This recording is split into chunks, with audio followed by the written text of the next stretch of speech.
Soul conscious हो बैठे हो। इस इंतज़ार में तो नहीं रहते कि भाई कमांड देंगे उसी अनुसार सोल कॉन्शियस होंगे। वैसे तो हमें हमेशा ही सोल कॉन्शियस रहने का प्रयास करना है, लेकिन जब यहाँ पर योग करने के लिए हम आ रहे हैं, उसी समय से हमें योग युक्त हो जाना है, पूरी तरह सोल कॉन्शियस। सोल कॉन्शियस होते क्या होता है, मन की गति स्लो हो जाती है। जब तक मन की गति तीव्र है, हम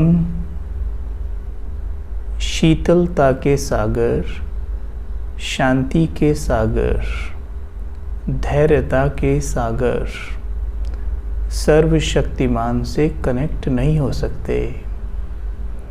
फिर वो याद नहीं, फरियाद होती है। जब हम दुखी होते हैं, परेशान होते हैं, तब भी हम परमात्मा को याद करते तो हैं, लेकिन चेक करना, वो याद नहीं होती, वो फरियाद होती है।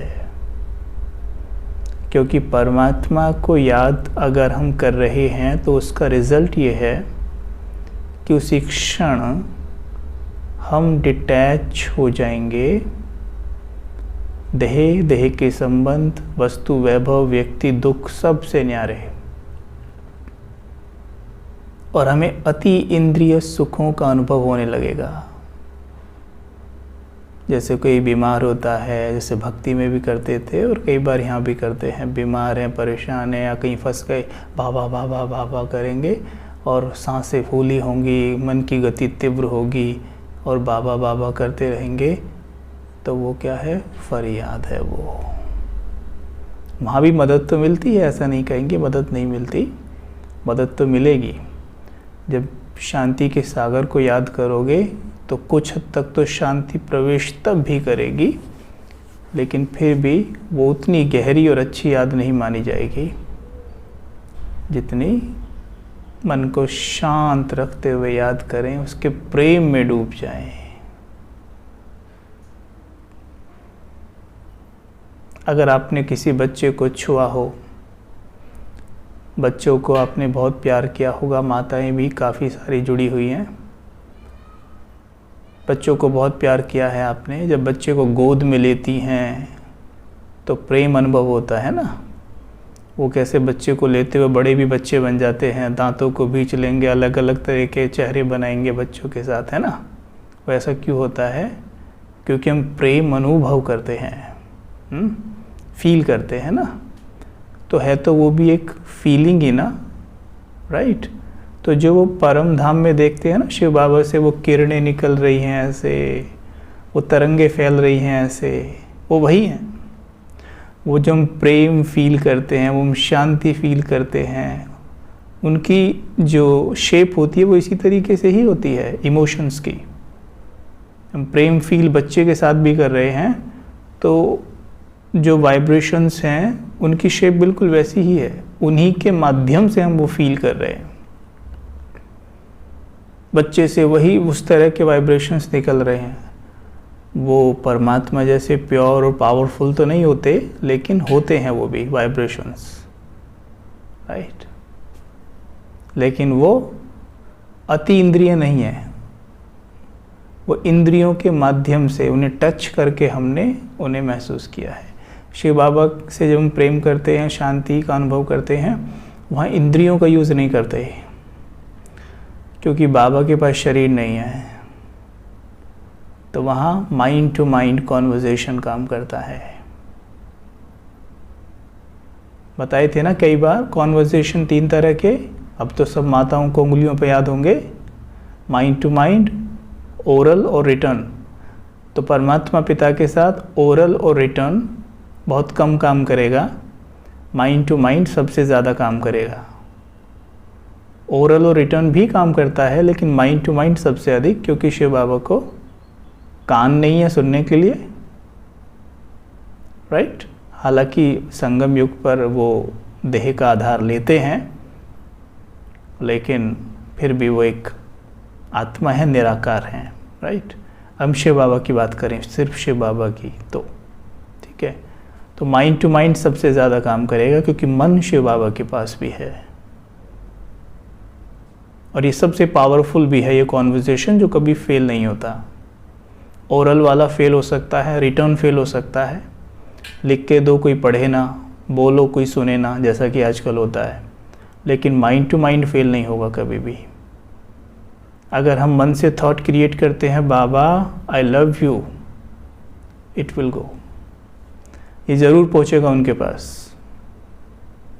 और बाबा के महावाक्य याद हैं कि जो बच्चे मुझे याद करते हैं, बाबा भी उन्हें याद करते हैं। ज़रा विचार करिए कि बाबा मुझे याद कर रहे हैं। सोचो सोचो माताएं, कि मैं तो बाबा को याद करती हूँ, लेकिन बाबा मुझे याद कर रहा है। अरे 700 करोड़ में से मुझे याद कर रहा है। देखो, बाबा ने कहा है तो झूठ नहीं कह सकते। बाबा तो सत्यता के सागर हैं। उन्होंने कहा है जो मुझे याद करता है मैं उसे याद करता हूँ। हालांकि मुझे कहानियाँ याद नहीं रहती हैं, पर एक छोटी सी, अभी भी मुझे एक्यूरेट याद नहीं है, फिर भी मैं उसका उदाहरण देना चाह रहा था कि जैसे वो कहते हैं ना, नारद का मिसाल देते हैं, है ना, कि हनुमान जी अपने ध्यान में बैठे हैं, योग में बैठे हैं। वो कहता है बंद करो ये सब ढकोसलेबाजी, मैं वो डायरी देख आया हूँ जिसमें तुम्हारा नाम कहीं भी नहीं है और मेरा नाम सबसे ऊपर है। नारद नारायण जी के पास पहुँचे और वहाँ पे वो प्रभु डायरी देख रहे थे, और डायरी देखकर उन्होंने कहा, प्रभु ये आप क्या देख रहे हैं? कहता है कि मैं उनको देख रहा हूँ जो मुझे याद करते हैं।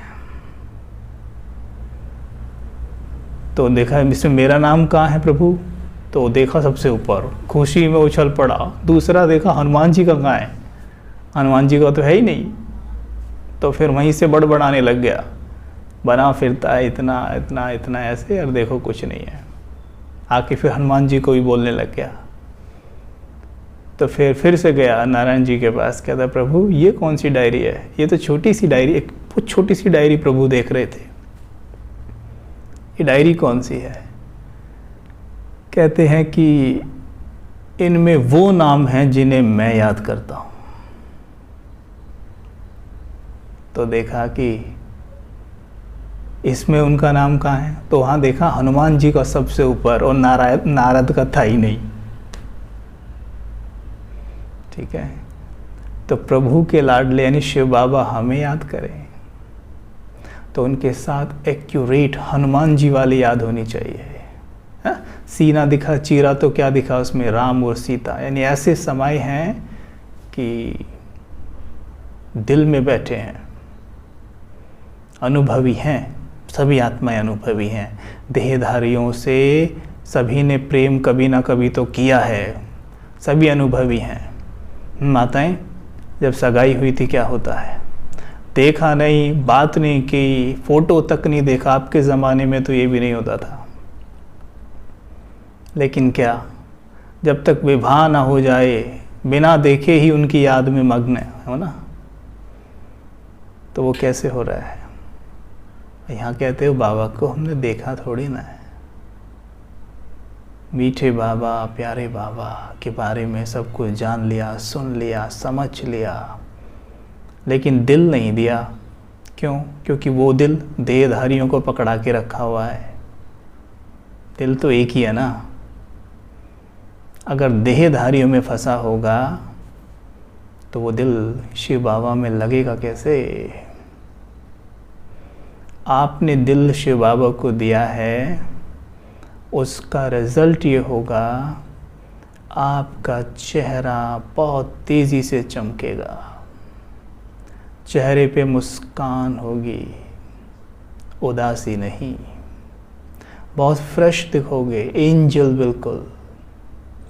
जैसे से दिल लगाओगे ना वैसे बन जाओगे। लगा लो दिल और देहधारियों से, पालो क्या पाना है, जो आज तक ना पाए आगे क्या पाओगे। इसका अर्थ ये नहीं है कि आप उन्हें छोड़ के भाग जाओ, नहीं, केवल इतना कह रहे हैं कि दिल बीज से लगाओ, वृक्ष से तो आप ही लग गया। लेकिन हम पत्तियों से लगाने में पड़े हैं, तो पत्तियों में लगाने से बीज से नहीं लगता, लेकिन बीज को अगर पानी दिया जाए तो पूरे वृक्ष को मिल जाता है। तो इस बात पर गौर करिए। तो आज का जो हमारा योग होगा, स्वयं को परमात्म प्रेम में डुबो दो।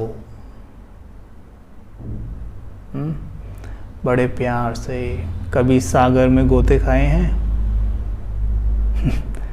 नहीं, विषय सागर में तो खाए हैं, पानी के सागर में खाए हैं?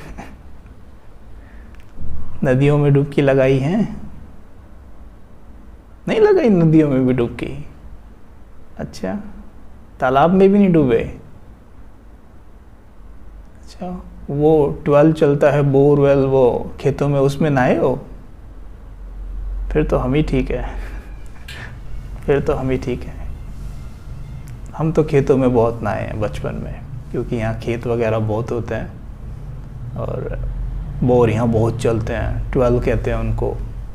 खूब खेलते थे, हालांकि तैरना आज भी नहीं आता है, लेकिन खेलते भी पानी में बहुत थे।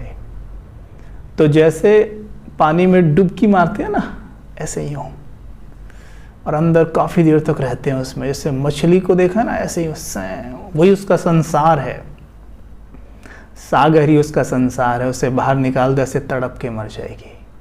ऐसे ही शिव सागर, वो प्रेम के सागर मेरा संसार है। डुबकी ऐसी मारो और नीचे चले जाओ, बिल्कुल ऐसे एकदम नीचे चले जाओ, तले को छू के आओ। ऐसे ही जैसे गोताखोर ने नीचे चले जाते एकदम, और मिट्टी एकदम तले की उठा के लेके आओ। तो यहाँ मिट्टी नहीं मिलेगी, यहाँ मिलेंगे खजाने, सर्व सुखों के खजाने, शांति का खजाना, ज्ञान का खजाना। उसे उठा के लेके आओ यहाँ भर के अच्छे से। आप चाहें तो, वैसे तो परम धाम में निराकार आत्मा होती है, आप चाहें तो दो तरीके से सागर में डुबकी मार सकते हैं। मैं लाइट की देह में हूँ और ये मैंने मारी डुबकी शांति के सागर में, प्रेम के सागर में। या मैं डायमंड, आप कभी देखना कि अगर किसी, जैसे डायमंड को मानो आप सागर में छोड़ दें, वो थोड़ा हैवी है तो नीचे चला जाता है ना, ऐसे ही, और ये कि तले में बैठेगा। ऐसे देखिए कि मैं ये गिरा सागर में और ये जा रहा हूँ नीचे, जाकर बैठ गया तले में, चुप, शांत, सन्नाटा, कोई आवाज नहीं। तो देखें अपने आप को सीधा, मैं उस सागर के तले में बैठा हुआ,